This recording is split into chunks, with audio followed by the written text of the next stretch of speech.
పూర్తి responsibility chief సెక్రటరీదే అని చెప్పింది. సో ఇదే విషయం మీద మనతో మాట్లాడేందుకు బీజేపీ ఎంపీ రఘునందన్ రావు గారు మనతో పాటు ప్రస్తుతం ఫోన్ లైన్లో సిద్ధంగా ఉన్నారు. రఘునందన్ రావు గారు, గుడ్ ఈవినింగ్ భరత్ గారు. గుడ్ ఈవినింగ్ రఘునందన్ రావు గారు. సో మీ స్టాండ్ ఏంటి? హైదరాబాద్ సెంట్రల్ యూనివర్సిటీకి సంబంధించి ఇది ప్రభుత్వ ల్యాండా, హైదరాబాద్ సెంట్రల్ యూనివర్సిటీకి ఇవ్వాలా, లేకపోతే ఏం చేయాలి? ఇదే విధంగా ఫారెస్ట్ డిపార్ట్మెంట్తో ఇప్పుడున్న స్టేటస్ కో కంటిన్యూ కావాలా? Bharat garu, before going into the merits and demerits of the case, I want to clarify certain things to the viewers.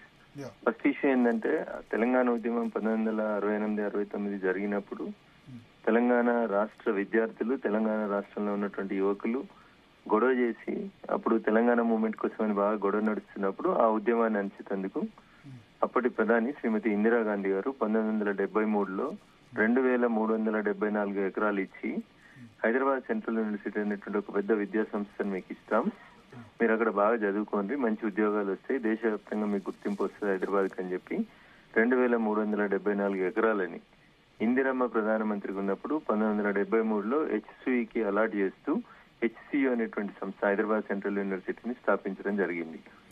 So దాంట్లో కాయిదాలు ఉన్నాయా, బౌండరీస్ ఉన్నాయా, ఎంఆర్ఓలు ఏం చేసినారు, ఆర్డీఓలు ఏం చేసినారు, కలెక్టర్లు ఏం చేసినారు, 2374 ఎకరాలకి వీళ్ళకి హద్దుబందులు పెట్టినారా పెట్టలేదా, I don't have any first hand information. అది ఇయర్స్ ఇన్ఫర్మేషన్ ఉంది. I'm trying for the first hand information.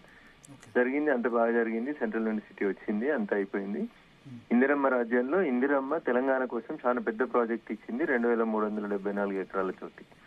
So పొద్దున్న లేస్తే సాయంత్రం దాకా 10 సార్లు మాది ఇందిరమ్మ రాజ్యం అని చెప్పుకునే ప్రస్తుత అధికారంలో ఉన్నటువంటి రేవంత్ రెడ్డి గారి సర్కారు, గౌరవనీయులు రాష్ట్ర ముఖ్యమంత్రి గారికి ఇందిరమ్మ రాజ్యం అనే పేరు తప్ప ఇంకొకటి రాదు. పొద్దున్న లేస్తే ఆ ఇందిరమ్మ రాజ్యంలో అలనాడు ఇందిరమ్మ కలగాని ఇచ్చినటువంటి 2374 ఎకరాల భూముల్లోంచి 400 ఎకరాల భూములు ప్రభుత్వం కోసం తీసుకోవాలి, లేదా రియల్ ఎస్టేట్ కోసం తీసుకోవాలి, లేదా Telangana state industrial infrastructure corporation కి ఇవ్వాలనేటువంటి ఆలోచన ఎందుకు వచ్చింది అనేది ముందు రాష్ట్ర సర్కారు జవాబు చెప్పాలి.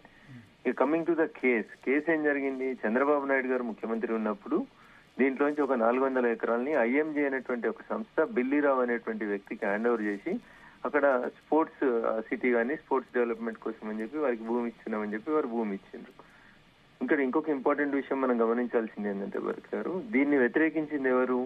అప్పుడు కాంగ్రెస్ పిసిసి అధ్యక్షుడుగా ఉన్నటువంటి లేదా కాబోయే ముఖ్యమంత్రిగా ఉన్నటువంటి రాజశేఖర రెడ్డి గారు వ్యతిరేకించి 2006లో వారు ముఖ్యమంత్రి అయిన తర్వాత ఈ ఐఎంజే అనేటువంటి సంస్థకి బిల్లీరావు గారికి ఇచ్చినటువంటి ఈ భూములని ముఖ్యమంత్రి కెపాసిటీలో 2006లో గౌరవనీయులు దివంగత రాజశేఖర రెడ్డి గారు దాన్ని క్యాన్సిల్ చేశారు. వారు క్యాన్సిల్ చేసిన దాని మీద బిల్లీరావు గారు ఐఎంజే అనేటువంటి సంస్థ హైకోర్టులో అప్పీల్ చేసింది. ఎందుకు క్యాన్సిల్ చేశారు రాజశేఖర రెడ్డి గారు ఆ రోజు? ఇవి సెంట్రల్ యూనివర్సిటీకి సంబంధించిన భూములు, ఇది సెంట్రల్ యూనివర్సిటీకే దక్కాలే, ప్రైవేట్ వ్యక్తులకి ఇట్లా స్పోర్ట్స్ యూనివర్సిటీలు స్పోర్ట్స్ కాలేజీలు కట్టడానికి దారాదత్తం చేయొద్దని చెప్పి నాడు రాజశేఖర రెడ్డి గారు చంద్రబాబు నాయుడు గారు తీసుకున్న నిర్ణయాన్ని రద్దు చేశారు. రద్దు చేసిన తర్వాత చంద్రబాబు నాయుడు గారి హయాంలో అలొకేట్ అయినటువంటి కంపెనీ కోర్టుకు వెళ్ళింది. కోర్టుకు వెళ్ళిన తర్వాత ఏం జరిగిందని మీకు అంతా తెలుసు. 2006లో ఇక్కడ ఒక చిన్న క్లారిఫికేషన్, రాజశేఖర రెడ్డి గవర్నమెంట్ వాళ్ళ ఐఎంజీ ఇన్ఫ్రాస్ట్రక్చర్ ఏదైతే స్పోర్ట్స్ స్టేడియాస్ కడతామన్నారో ఏవి కట్టలేదు, ఇదంతా బోగస్ కంపెనీ అని ఆర్గ్యుమెంట్ వినిపించుతా, లేదా సెంట్రల్ యూనివర్సిటీకే భూములు దక్కాలని వాళ్ళు కోర్టుకు వెళ్ళారా? భరత్ గారు, ఇప్పుడు 2006లో రాజశేఖర రెడ్డి గారు బతుకున్నప్పుడు ఏం జరిగింది అని చెప్పడానికి మీరు నేను సాక్షిని కాదు. బట్ ఇష్యూ ఏంది? రాజశేఖర రెడ్డి గారు ఎందుకు క్యాన్సిల్ చేసిండ్రు? అవి ప్రభుత్వ భూములని క్యాన్సిల్ చేయలేదు నాకు గుర్తున్నంత వరకు. వారు క్యాన్సిల్ చేసింది ఎందుకు? అవి యూనివర్సిటీ భూములు, యూనివర్సిటీ భూముల్ని మీరు ప్రైవేట్ వ్యక్తులకు దారాదత్తం చేయడం అన్యాయం అని చెప్పి రాజశేఖర రెడ్డి గారు అప్పుడు అసెంబ్లీలో మాట్లాడి దాన్ని రద్దు చేసి బిల్లీరావుని ఐఎంజే అనేటువంటి సంస్థకి ఇచ్చిన భూముల్ని రద్దు చేయాలని వారు మాట్లాడినట్టు నాకు గుర్తుంది భరత్ గారు. Subject to correction, if I'm wrong I will correct my self. So ఆ తర్వాత ప్రభుత్వం ఏమేసింది? ప్రైవేట్ వ్యక్తులకు ఇచ్చిన భూమి చెల్లదు, ఇది సెంట్రల్ యూనివర్సిటీ భూమి అని వేసిందని నాకు గుర్తుంది. లేదు ప్రభుత్వ భూమి అని వేసింది అనుకోండి, రాజశేఖర రెడ్డి గారు కూడా ఇందిరమ్మ మాట తీసుకోకుండా ఇందిరమ్మ పాలన గురించి మాట్లాడకుండా ఎప్పుడు కాంగ్రెస్ ముఖ్యమంత్రిగా లేరు. వారు భవిష్యత్తులో రాహుల్ గాంధీని దేశానికి ప్రధానమంత్రిని చేయాలని కలగన్నటువంటి వ్యక్తి గౌరవనీయులు దివంగత రాజశేఖర రెడ్డి గారు. మరి వారైనా ఇప్పుడున్నటువంటి రేవంత్ రెడ్డి గారైనా ఇందిరమ్మ ఇచ్చిన భూముల్ని తీసుకునే అధికారం వీళ్ళకి ఎక్కడిది? This is the basic question, fundamental question. Technicalities కోకుండ్రి, అది ప్రభుత్వ బిల్లీరావు ఓనరా, సెంట్రల్ యూనివర్సిటీ ఓనరా, ఇందిరమ్మ చెప్పింది కదా 2374 ఎకరాలు హైదరాబాద్ సెంట్రల్ యూనివర్సిటీకి కానీ ఇస్తున్నామని దానికి చెప్పింది. బదులుగా వేరే భూమి ఇచ్చామని చెప్తున్నారు. 397 ఎకరాలు వేరే ఇచ్చేసాం హైదరాబాద్ సెంట్రల్ యూనివర్సిటీకి. అది తీసుకుని ఈ బదులుగా ఈ భూమి తీసుకున్నాం. ఇప్పుడు 2024 జడ్జిమెంట్ వచ్చిన తర్వాత ఇచ్చిండ్రా భరత్ గారు? ఎప్పుడు ఇచ్చిండ్రు వాళ్ళకి 397 ఎకరాలు? చంద్రబాబు నాయుడు హయాంలోనే ఇచ్చారు. ఇప్పుడు 2374 ఎకరాలు సెంట్రల్ యూనివర్సిటీ కస్టడీలో భూమి ఉందా భరత్ గారు?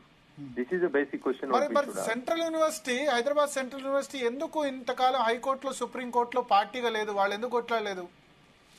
గవర్నమెంటే క్యాన్సిల్ చేసినప్పుడు యూనివర్సిటీ భూములనే క్యాన్సిల్ చేసి ఉంటారు.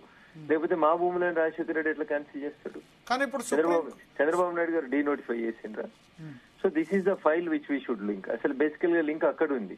చంద్రబాబు నాయుడు గారు అలకేట్ చేసినప్పుడు బిల్లీరావు గారికి ఏం వేసిండ్రు, బిల్లీరావు గారు కోర్టులో పిటిషన్ ఏం వేసిండ్రు, ఇవన్నీ మనం తీసుకుంటే ఇంకొంచెం డీటెయిల్ గా డిస్కస్ చేయొచ్చు భరత్ గారు. కమింగ్ టు టుడేస్ ఇష్యూ, ఇలా సుప్రీంకోర్టు ఏం అడిగిందంటే 3 రోజులలో మీరు 100 ఎకరాలు ఎట్లా క్లీన్ చేయగలిగిండ్రు? ఒకవేళ ప్రభుత్వం భూమి అని అనుకుందాం భరత్ గారు ఒక్క నిమిషానికి, ప్రభుత్వ స్థలాన్ని డెవలప్ చేసుకోవాలనుకుంటే కూడా కొన్ని ప్రొసీజర్లు ఫాలో కావాలి కదా. వాల్టా చట్టం అనేది ఒక చట్టం ఉంది కదా. మీ కాంపౌండ్ లోపల మీరు చెట్టు కొట్టాలన్నా, మీ ఇంటి ముంగట మీరు చెట్టు కొట్టాలన్నా అనుమతి తీసుకొని కొట్టాలి కదా. ప్రభుత్వమే తప్పెట్లా చేస్తుంది? 3 రోజులలో 100 ఎకరాలు ఎట్లా క్లీన్ చేయగలిగారు మీరు? ఈ 100 జేసీబీ లేని, ఇటాసీ లేని అని చెప్పి అడిగింది హైకోర్టు, సుప్రీంకోర్టు. అంతేకాకుండా మీరు ఒక ఎక్స్పర్ట్ కమిటీ వేయాలి కదా. సెక్షన్ 16 సబ్ క్లాస్ 1 కింద రూల్స్ ఏవైతే తెలంగాణ ప్రభుత్వం ఫ్రేమ్ చేసిందో ఆ రూల్స్ కింద మీరు ఒక ఎక్స్పర్ట్ కమిటీని ఏర్పాటు చేసి, ఆ ఏర్పాటు చేసినటువంటి ఎక్స్పర్ట్ కమిటీ అది అడవి భూమి కాదు, రెవెన్యూ భూమి లేదా ప్రభుత్వ భూమి మీరు తీసుకోండి, లేదా యూనివర్సిటీ భూమి కాదు, ఏదో ఒకటి ఎక్స్పర్ట్ కమిటీ వేయాలి కదా. ఎందుకు వేయలేదు మీరు? ఎందుకు పర్యావరణ అనుమతులు తీసుకోలేదు? ఎందుకు ఒక చెట్టు కొట్టాలంటే ప్రభుత్వం తనైతే ఎట్లయినా చెట్లు కొట్టొచ్చా? మరి హైడ్రా ఎందుకు ఏర్పాటు చేసి రేవంత్ రెడ్డి గారు? భరత్ గారు, రేవంత్ రెడ్డి గారు ఏం చెప్పారు హైడ్రా ఏర్పాటు చేసినప్పుడు? చెరువులు కుంటల్ని పరిరక్షించాలి, పర్యావరణాన్ని పరిరక్షించాలి, ఎఫ్టీఎల్లలో బఫోర్ జోన్లలో ప్రభుత్వ స్థలాలలో కట్టిన బంగ్లాన్ని కూలగొట్టాలి, దానికోసం మేము హైడ్రా వేస్తున్నామని అన్నారు కదా. పర్యావరణం మీద అంత ఇంట్రెస్ట్ ఉన్నటువంటి గౌరవ రాష్ట్ర ముఖ్యమంత్రి గారికి ఇక్కడ వేలాది చెట్లను నరుకుతున్నప్పుడు, ఒకవేళ మీరు చెప్పిందే కరెక్ట్ 397 ఎకరాలు చంద్రబాబు నాయుడు గారికి సెంట్రల్ యూనివర్సిటీలో తీసుకున్న 400 ఎకరాలకు బదులు ఇస్తే, ఆ 397 ఎకరాలు ఏడుందో చూపించి దాంట్లో మంచి పర్యావరణ అనుమతులు, పర్యావరణం అంతా బాగా గొప్పగా చెట్లు గిట్ట డెవలప్ చేసి ఆ తర్వాత మీరు చేస్తే అయిపోతుంది కదా. ఇక్కడ బేసికల్ గా సమస్య ఎక్కడ వస్తుందంటే, ప్రతిపక్ష నాయకుడు ఉన్నప్పుడు వారు మాట్లాడినటువంటి మాటలే ఇలా వారికి ఉరితాళ్ళు అవుతున్నాయి. మరి ఏం చెప్పారు? కేబీఆర్ పార్క్ చుట్టూ ఆ మంత్రి కన్స్ట్రక్షన్స్ అనే కన్స్ట్రక్షన్స్ బిల్డింగ్లు కడుతుంటే వాటిని ఆపాలని చెప్పి పిసిసి అధ్యక్షునిగా గొడవ చేశారు రేవంత్ రెడ్డి గారు. ఇప్పుడు ముఖ్యమంత్రి అయినరు, బిల్డింగ్లు కంప్లీట్ అయిపోతున్నాయి, సపోర్ట్ చేస్తలేరు. ఇంకొంచెం ముందుకు పోతే బొటానికల్ గార్డెన్ ఎదురుగా కొంచెం జరిగింది గొడవ. బొటానికల్ గార్డెన్ అనేది ఒకటి ఉంది, ఆ బొటానికల్ గార్డెన్ ని మనం రక్షించాలి కొండాపూర్ లో, దాని భూములు అన్యాక్రాంతం అవుతున్నారు. ఇప్పుడు మళ్ళీ అన్యాక్రాంతం అయితేనే ఉన్నాయి వారు వచ్చిన తర్వాత కూడా. మీరే అన్నారు కదా కోకపేట భూముల్ని 100 కోట్లకు ఎకరం అమ్మినప్పుడు అంతంత ఎత్తగిరి మాట్లాడింది కదా పిసిసి అధ్యక్షుని హోదా లోపల. ఎట్లా అమ్ముకుంటది ప్రభుత్వం ఈజ్ ఓన్లీ ఏ కస్టోడియన్ అన్నారు కదా. Now how can you sell? ఇప్పుడు ఇది వేలం వేయట్లేదు, వీటిని ఇండస్ట్రీస్ కి కేటాయిస్తాం. TGIIC Telangana industrial infrastructure corporation ద్వారా ఇండస్ట్రీస్ కి కేటాయించి 5 లక్షల మందికి ఇక్కడ ఉద్యోగ అవకాశాలు కల్పించవచ్చు అంత ఈ భూమిలో అని చెప్తున్నారు వాళ్ళు. చంద్రశేఖరరావు గారు కూడా ఉస్మానియా యూనివర్సిటీ భూమిని తీసుకోవాలనుకున్నప్పుడు పేదలకి డబుల్ బెడ్రూమ్ ఇల్లు కట్టొచ్చు, 5,000 కాకపోతే 10,000 ఇల్లు కడదాం, బాగా గొప్పగా కడదాం, గరీబులకి ఇల్లు కడదామని చెప్పిండు. కొల్లూరు కాడ కట్టిన ఇల్లు ఎలాడదా కనీసం పంచడం చేత కాలేదు టీఆర్ఎస్ గవర్నమెంట్ కి 10 ఏళ్లలో. వీళ్ళకి మాటలు చాలా పెద్దగా ఉంటాయి సార్, మాటలు చాలా మాటలు కోటలు దాటుతా ఉన్నాయి కానీ చేతలు మాత్రం సెక్రటరియట్ గేట్ దాటుతలేవు భరత్ గారు. అదే కదా పంచాయతీ. మీరు నిజంగా అన్ని జస్టిఫై అయి ఉంటే అంత 3 రోజులలో అంత దాన్ని క్లియర్ చేయాల్సిన అవసరం ఏమొచ్చిందని సుప్రీంకోర్టు అడిగింది. దానికి సమాధానం చెప్పమని ఉంది. అంటే కొద్దిమంది దామగుండంతో కూడా కంపేర్ చేస్తున్నారు. మరి దామగుండంలో కేంద్ర ప్రభుత్వం బీజేపీ ప్రభుత్వం కూడా చేసింది కదా అక్కడ అది థిక్ ఫారెస్ట్, అది ఇంకా థిక్ ఫారెస్ట్ ఏం చేసింది సార్ అక్కడ థిక్ ఫారెస్ట్ నావీ రాడార్ కేంద్రానికి అక్కడ అనుమతి ఇచ్చి ఉండాల్సింది కాదు. ఎవరు ప్రపోజల్ ఎవరు ఇచ్చారు? దానికి ప్రత్యామ్నాయ భూమి రాష్ట్ర ప్రభుత్వం ఇచ్చిందా ఇవ్వలేదా? ప్రత్యామ్నాయ ఫారెస్ట్ పెట్టిందా పెట్టలేదా? మేము తీసుకుంది ఎన్ని ఎకరాలు అక్కడ భరత్ గారు? కంపారిజన్ కి చాలా బాగుంటది సార్. దానికి ప్రత్యామ్నాయ భూమి ఇచ్చింది కదా. ఫారెస్ట్ ల్యాండ్ తీసుకున్నప్పుడు 1 ఎకరం తీసుకుంటే 2.5 ఎకరాలు ప్రభుత్వం భూమి కేటాయించింది కదా. దానికి ప్రత్యామ్నాయ భూమి కేటాయించాలి, మళ్ళీ దానిలో ఫారెస్ట్ చేయాలి కదా. ఆ మొక్కలు పెంచేందుకు చెట్లు పెంచేందుకు టైం పడుతుంది కదా రఘునందన్ రావు గారు. అవును సార్, ఇప్పుడు ఇక్కడ నుంచి తీసుకుపోతున్న చెట్లని ఇప్పుడు ఢిల్లీలో చెట్లు తీస్తుంటే సుప్రీంకోర్టు చెప్పింది ఈ చెట్టుని తీసుకుపోయి మీరు ఇంకో దగ్గర నాటండి అని చెప్తున్నారు. ఎంత ఖర్చు అయితే అనేది మాకు అవసరం లేదు, 100 సంవత్సరాల చెట్టుని మీరు అట్లా అబ్రప్ట్ గా ఎట్లా తీసేస్తారు, తీసుకుపోయి అక్కడ పెట్టండి అని చెప్తున్నారు. అదే పని అది రేవంత్ రెడ్డి గారు చేసేది ఉండే మరి అప్పుడు. ఓకే, ఇప్పుడు మీరు న్యాయవాది కాబట్టి అడుగుతున్నా, వాల్టా చట్టం ప్రకారం లేకపోతే ఇంకా ఉన్న existing environment and forest laws ప్రకారం ఇక్కడ ఏం చేయాల్సి ఉండే? ఇప్పుడు ఈ 400 ఎకరాలకు సంబంధించి వాళ్ళు ఏమంటారు, చెట్లు కావాలి పిచ్చి మొక్కలు అంటున్నారు. భరత్ గారు, నిజంగా ఒకవేళ ప్రభుత్వ భూమి అనేది సుప్రీంకోర్టు ఇచ్చిన ఉత్తర్వులు కానీ గత ప్రభుత్వం రికార్డులు కానీ చూసి ముఖ్యమంత్రి గారు చీఫ్ సెక్రటరీ గారు ఒక కన్క్లూజన్ కి వచ్చి ఉంటే, నెమళ్ళు ఉన్నాయి భరత్ గారు, అక్కడ నెమలి జాతీయ పక్షి కదా. లేవు, ఆర్టిఫిషియల్ ఇంటెలిజెన్స్ క్రియేషన్ అని చెప్తున్నారు. వాళ్ళ కేసు కూడా పెట్టారు సోషల్ మీడియాలో, పెట్టిన వాళ్ళ మీద, డ్రోన్ ఎగరేసిన వాళ్ళ మీద కేసు కూడా పెట్టారు.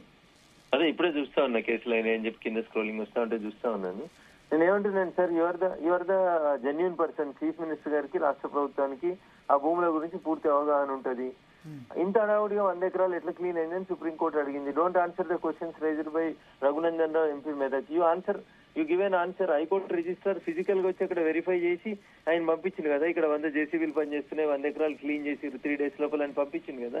దానికి సమాధానం చెప్పుంది. పిచ్చి మొక్కలు ఉన్నాయి అనుకోండి, పిచ్చి మొక్కలు తొలగించడానికి ఎవరు వదులుతారు? పెద్ద చెట్లు ఏవైతున్నాయో ఆ పెద్ద చెట్లను ఎందుకు తొలగిస్తున్నారు, ఎందుకు అంటు పెడుతున్నారు అంటున్నారు. ఓకే, ఇప్పుడు మీరు అనేది అంటే హైదరాబాద్ సెంట్రల్ యూనివర్సిటీ చేతిలో ఈ భూములు ఉండాలి, లేదా ప్రభుత్వమే దీన్ని అటవీ భూమిగా, లేకపోతే సేమ్ ఇప్పుడు ఏదైతే జంతుజాలం ఉందో అదే విధంగా కంటిన్యూ చేయాలంటారా? ఒకవేళ అది సెంట్రల్ యూనివర్సిటీ భూమి అయి రాజశేఖర రెడ్డి గారు ప్రభుత్వం క్యాన్సిల్ చేసినప్పుడు సెంట్రల్ యూనివర్సిటీ భూములను క్యాన్సిల్ చేస్తే సెంట్రల్ యూనివర్సిటీకి ఉండాలి. లేదు ఇది ప్రభుత్వ భూమి, మేము దీనికి ప్రత్యామ్నాయంగా 397 ఎకరాలు ఇచ్చినాము, ఇగో ఆ 397 ఎకరాలు ఫలానా చోట్ల ఉంది అని చెప్పి ప్రభుత్వం ఎస్టాబ్లిష్ చేస్తే లెట్ దెమ్ కమిట్ ఏ వైట్ పేపర్. కానీ ఇప్పుడు ప్రజలకు వాస్తవాలు చెప్పండి. ప్రభుత్వం ఏమంటుందంటే సుప్రీంకోర్టు ఇది ప్రభుత్వ భూమి రాష్ట్ర ప్రభుత్వానికి చెందుతుందని క్లియర్ గా ఇచ్చింది జడ్జిమెంట్. శ్వేతపత్రం రిలీజ్ చేయమన్నారు, ఆ జడ్జిమెంట్ కాపీలో ఆ పేజ్ పంపమన్నారు. మీలాంటి వాళ్ళకి నాలాంటి వాళ్ళకి మాట్లాడదాం అప్పుడు. ఓకే, మీరు స్టడీ చేయలేదా ఈ బిల్లిరావు కేసు, దీనికి సంబంధించి? సార్ మాకు నిన్నంతా వక్ఫ్ బిల్లు రాత్రి 2:45 దాకా లోక్సభ నడిచింది. ఇప్పుడు కూడా లోక్సభలోనే ఉన్నాం, ఇంకా హౌస్ నడుస్తా ఉంది. టీ బ్రేక్ అని బయటకు వచ్చినాం మీతో మాట్లాడడానికి అని చెప్పి. ఇది నా పరిస్థితి. ఓకే, సో ఒకటి మీరు ఇక్కడ మొన్న ధర్మేంద్ర ప్రధాన్ ని కలిశారు, ప్లస్ భూపేంద్ర యాదవ్ ని కలిశారు. వాళ్ళతో మీరేం అడిగారు?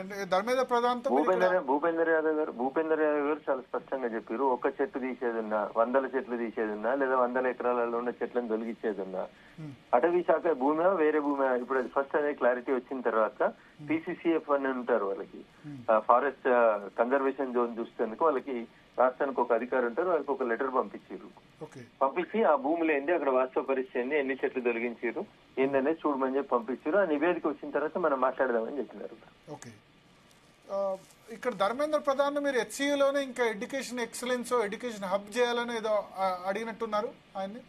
సో స్థలం ఉంది కాబట్టి హైదరాబాద్ సెంట్రల్ యూనివర్సిటీని ఇంకా డెవలప్ చేయడానికి ఆస్కారం ఉంది. 1000 ఎకరాల భూమి ఉంది కాబట్టి అక్కడ దాన్ని ఇంకొంచెం ఎక్స్పాన్షన్ చేసి మరిన్ని కోర్సులు ఇంకా అక్కడ ఎడ్యుకేషన్ అప్ చేయడం కోసం అవకాశాలు ఎన్ని ఉన్నాయో అన్నిటి పరిశీలించి మాకు హైదరాబాద్ కి ఉపయోగపడేలా ఉంది కాబట్టి దాన్ని మరింత డెవలప్ చేయండి సార్ అని అడిగారు. ఓకే, సో ఒకటి ఇక్కడ సార్ చివరి ప్రశ్న, ఇప్పుడు ఇక్కడ మన ఈ ల్యాండ్స్ విషయంలో హైదరాబాద్ సెంట్రల్ యూనివర్సిటీ ఎందుకు మ్యూట్ స్పెక్టేటర్ గా ఉంది? కేంద్రంలో కాంగ్రెస్ ప్రభుత్వం ఉన్నా, బీజేపీ ప్రభుత్వం ఉన్నా, ఎందుకు వాళ్ళు పార్టీగా లేరు అసలు హైకోర్టులో, సుప్రీంకోర్టులో అన్నది ప్రధానంగా 2 సంవత్సరాలకు 3 సంవత్సరాలకు ఒక రిజిస్ట్రార్ మారుతుంటారు. 1973లో ఉన్నప్పటి రిజిస్ట్రార్ కు దానికి భూమికి సంబంధించిన డాక్యుమెంట్స్ ఏం తీసుకోవాలి ఏందనేది తెలియదు. జనరల్ గా ప్రభుత్వం ఒక సంస్థకి భూమి ఇస్తే పంచనామా చేస్తుంది. తూర్పు, ఉత్తరం, దక్షిణం, పడమర ఎవరెవరు ఉన్నారనేది అడ్డుబందులు ఇచ్చేస్తారు. పంచనామా కండక్ట్ చేసి ఆ ల్యాండ్ ఇవ్వాలి, దానికి సంబంధించిన డాక్యుమెంట్స్ ఇవ్వాలి. జనరల్ గా ముఖ్యమంత్రులు, ప్రధానమంత్రులు వచ్చినప్పుడు చెప్పేసిపోతున్నారు కామన్ గా, ఏమని ఈ యూనివర్సిటీకి ఇంత స్థలం ఇస్తున్నాం, వీళ్ళకి ఇస్తున్నామని. తర్వాత అక్కడ ఉండేటువంటి రిజిస్ట్రార్ జిల్లా కలెక్టర్ గారితో కలిసి ఆ పంచనామా తీసుకుని డాక్యుమెంట్స్ అన్ని ప్రిజర్వ్ చేసినాడా చేయలేదా. దీంట్లో ఇది కేసు 1973లో మీరు పుట్టింటారో లేదా అప్పటి నుంచి మొదలైనటువంటి పంచాయతీ కాబట్టి భరత్ గారు, you have to go in to the documents. దీంట్లో చాలా టెక్నికల్ డాక్యుమెంట్స్ ఉంటాయి, అవన్నీ చూడకుండా మనం ఏది పడుతుంది మాట్లాడడానికి వీల్లేదు. బట్ విద్యార్థులకు మేము సంఘీభావంగా నిలబడతాం, విద్యార్థులకు న్యాయం జరగాలని కోరుకుంటున్నాం. తెలంగాణ ఉద్యమం జరిగినప్పుడు 100 మందిని చంపిన కాంగ్రెస్ ఇవాళ మళ్ళీ ఆడపిల్లల జుట్టుబట్టి లాక్కుపోవడం అమానుషంగా వ్యవహరించడాన్ని మేము తీవ్రంగా ఖండిస్తా ఉన్నాం. ప్రభుత్వాన్ని ఒక శ్వేతపత్రం విడుదల చేయమని కోరుకుంటున్నాం, లేదా ఒక అఖిల పక్షాన్ని పిలిచి మాట్లాడి విద్యార్థులతో కూర్చొని సమస్యను పరిష్కరించమని చెప్తా ఉన్నాం. సో కొంతమంది మేధావులు ప్రతిదానికి మాట్లాడే మేధావులు, మోడీ గారి మీద ప్రతిదానికి మాట్లాడేటువంటి మేధావులు అంతా కూడా ఇలా వాళ్ళకి ఏదో పదవులు వచ్చినాయని చెప్పి మౌనంగా ఉండే బదులు వాళ్ళు కూడా మాట్లాడాలి, విద్యార్థుల మీద జరిగినటువంటి దాడిని ఖండించాలి, అక్రమ కేసులను ఎత్తేయాలని కోరాలి. They should stand for the students కదా. చాలా మంది పెద్దలు, ప్రొఫెసర్లు, విజ్ఞులు చాలా మంది ఇలా మౌనంగా కనబడుతున్నారు. ప్రభుత్వం ఇచ్చే పదవులకు వచ్చేసి మౌనం కూర్చుంటే ఎట్లయితుంది? తెలంగాణ ఉద్యమంలో పనిచేసినటువంటి పలికిన గొంతులన్నీ కూడా ఇలా పలకాలి కదా. అది మేము కోరుకుంటున్నట్టు. ఎవరు మీరు ప్రొఫెసర్ కోదండరామ్ గురించి మాట్లాడుతున్నారా? నేను ఏ ప్రొఫెసర్ గారి గురించి పేర్లు తీస్తలేదు. ఎందుకు వారొకరు, ఎందుకంటే చాలా మంది ప్రొఫెసర్లకు ఉద్యోగాలు వచ్చినాయి కదా ఈ మధ్యలో కొత్తవి. ఓకే, సో వాళ్ళెవరు? I don't want to name anybody. నాకు కోదండరామ్ గారు అంటే గౌరవము, ఇంకా వేరే ప్రొఫెసర్లు అంతే ఎవరన్నా గౌరవమే నాకు. I don't want to name anybody, but they should speak on behalf of the students కదా. మీరు ప్రొఫెసర్లు కదా. సరే, అంటే ఆడపిల్లలు జుట్టుబట్టి లాగి కొడుతుంటే ప్రభుత్వంలో మీరు ఎట్లా ఉండగలుగుతున్నారు? ఓకే ఓకే, పోలీస్ క్లారిఫికేషన్ ఇచ్చారు, మేము కొట్టలేదు, వాళ్ళు ఏదో రోప్ పార్టీని ఆ విధంగా దాటేందుకు, దాని ఫెన్స్ దాటేందుకు పోతే మేము దాన్ని చేసామని వాళ్ళకి వచ్చేప్పటికైతే క్లారిఫికేషన్ వచ్చింది డీసీపీ నుంచి. ఇప్పుడు భరత్ అని నేను ఏమంటున్నా, నేను అడ్వకేట్ కాబట్టి I can argue in both the ways in better way. కాబట్టి ఆర్గ్యుమెంట్ కాదు ఇక్కడ, వాస్తవాలు ఏం జరిగినాయి, కెమెరాలు ఏం చూపెడుతున్నాయి, మీడియా ఏం చూపెడుతుందనే చూడండి. ఒకటి అంటే ఇంకొక ఏదైనా రైట్ రాయల్ గా ప్రభుత్వం ఓనర్ అయితే కూడా కూర్చొని మాట్లాడమంటున్నాం కదా అంటున్నా. అన్నిటికీ సుప్రీంకోర్టు చెప్పింది, ఇంకా డౌట్ ఏముంది అని అంటున్నారు. మొన్న శ్రీధర్ బాబు బట్టి అఖిల పక్షాన్ని పిలువుండ్రి, మీ దగ్గర హైకోర్టులో ఉన్నటువంటి గవర్నమెంట్ అడ్వకేట్ ని పిలువుండ్రి, లేకపోతే మీ తరఫున గవర్నమెంట్ ప్లీడర్స్ ఉంటారు కదా వాళ్ళని పిలువుండ్రి, ప్రతిపక్షాలకు అందరు కాపీ అయ్యిండ్రి, ఎక్స్ప్లెయిన్ చేయండి. సెంట్రల్ యూనివర్సిటీ వైస్ ఛాన్సలర్ ని పిలువుండ్రి, దానికి సబ్జెక్ట్ ఎక్స్ప్లెయిన్ చేయండి, అర్థమయ్యేదాకా చెప్పురు. ఒకసారి కాకపోతే 2 సార్లు చెప్పిన తర్వాత పని చేయండి. ఇప్పుడు BJP matter is subjudiced. Supreme court, హైకోర్టులలో మ్యాటర్ సబ్జుడైజ్ అయింది కదా. ఇప్పుడు రాష్ట్ర ప్రభుత్వం చేసేది ఏం లేదు. Let the court take a decision. We all wait for the. ఇప్పుడు బీజేపీ, బీఆర్ఎస్ రెండు కలిసి విషయంలో కుట్ర